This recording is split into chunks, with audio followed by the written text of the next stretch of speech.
Good morning, this is Dwayne, and today we'd like to talk about fattening your chords. Instead of playing just plain chords that occur in most songs, such as the C chord, or the F chord, G chord, or the F chord, or the D chord, or the A chord, or E flat, or whatever. Instead of just playing the plain chords, I'd like to talk about ways to fatten those chords, to fatten them up, okay? And one way we can do it is simply by adding color tones. For example, if you're playing the G chord, and if it's possible, if it works out with the melody at all, then you ought to add something like a major seventh and a ninth, like that's a major seventh, and that's a ninth, and that's a major seventh. Or a dominant seventh with a ninth. Or add a sixth to the chord, or a 6/9. Okay? So that's one way, simply to add color tones. If you're playing the C chord, add a sixth or add a seventh. Depends where the melody is, of course. Like if G is the melody, I can add a major seventh there, say, okay? Or a dominant seventh, or a ninth, or a flat ninth. In other words, add a color tone whenever possible. That will go a long ways towards fattening your chords. Another way to do it is to voice in fourths. Instead of, chords are usually voiced in thirds. But instead, consider something like this.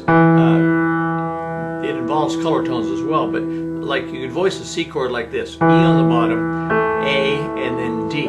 You see, each note is a perfect fourth away from the other. 1, 2, 3, 4. 1, 2, 3, 4. Okay. By playing a C chord that way, after you play a low C, then you've established that big sound like this.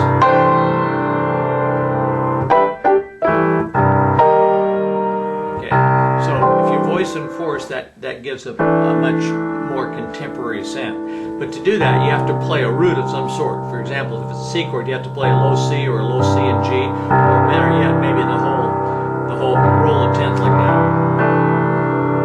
Another thing about fourths is you can go up by half steps or down by half steps and get a pretty good sound.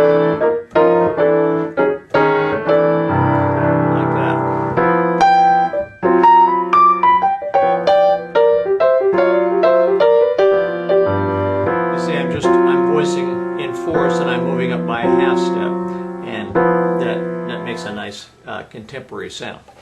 Okay, another thing you can do is to use crunches.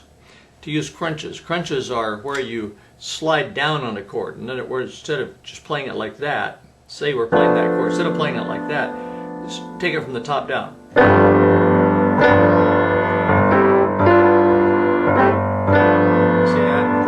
Crunching it from the top down. It's just the opposite. Usually we have an arpeggio going up like that. In fact, that's what a run would be made out of, an arpeggiated run, wouldn't it? But we're just crunching it down like that from the top.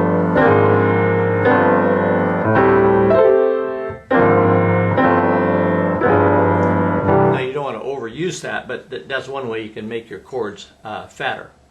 Another thing you can do is use blue notes. Instead of just playing all the notes as it is, you can slide off the black keys like this. In fact, I slid off B. Let me do it slow so you can hear B flat to B.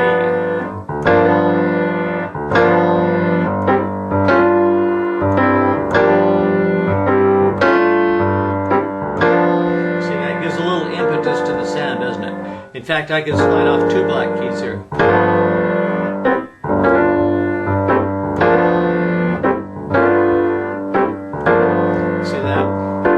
So you can use blue notes to fatten your chords. Another thing you can do is you can use polytonality. Let's say you're playing a song like this.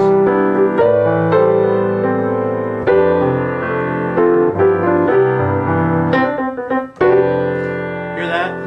The chord is F, but I'm playing the G chord over it. And that immediately, of course, makes a fatter chord, doesn't it?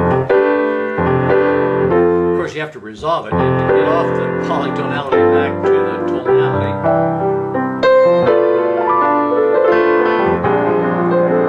Okay. Another thing you can use tremolos like I just did. I don't remember where I started it, but I was on this chord and I went like this. And that fattens your chord. Often you can use a tremolo fired run. In other words, you take that tremolo and you fire out of it up an octave or two.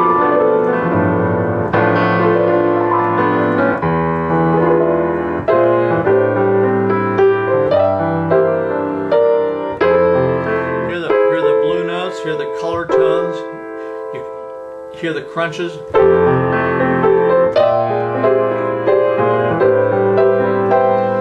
Another thing you can do is you can voice it with, you can use two hands voicing and use all of that. In other words, use color tones, use blue tones, blue notes. You can play in octaves like that with sliding off the open fifth like this.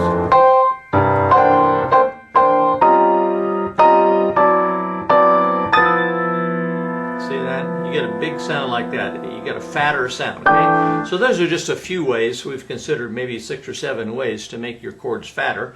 So I encourage you to look into those. Now, my purpose here was not to. My purpose here was actually make you hungry, because you can't possibly learn all that in one setting. But get started and look into adding color tones, and then look into adding blue notes, and then look into voicing and force and so on. It's all doable. It's all possible. So if you like the sound, get to it. Start fattening your chords. Thanks. See you next time. Bye bye for now. Hi, this is Dwayne again, and I'd like to tell you about a little book that I wrote a few years back. It's called Piano Chords and Chord Progressions: The Secret Backdoor to Exciting Piano Playing. And it's a terrific resource about chords. If you want to know more about chords, you ought to latch onto this book. It's just barely over $10, $11 I think it is. And it covers all the chords and chord progressions that I talk about in my videos. It's just a great, it's not a substitute for videos, of course, but or DVDs, but it's a great summary, and it's so inexpensive that it's well worth your while to get. Here's a table of contents. You can just look down here and see all the things it covers. Starts out with major, minor, diminished, augmented, 6th, 7th, and on to 13th chords and suspensions and alterations, and then gets on to chord progressions and so on. So it's a very thorough book, and it's got a lot of illustrations. I'll just toggle through a little bit, so you can, and there's the back cover. So it's worth your while to get. So hope you take advantage of that. Thank you. Bye bye for now.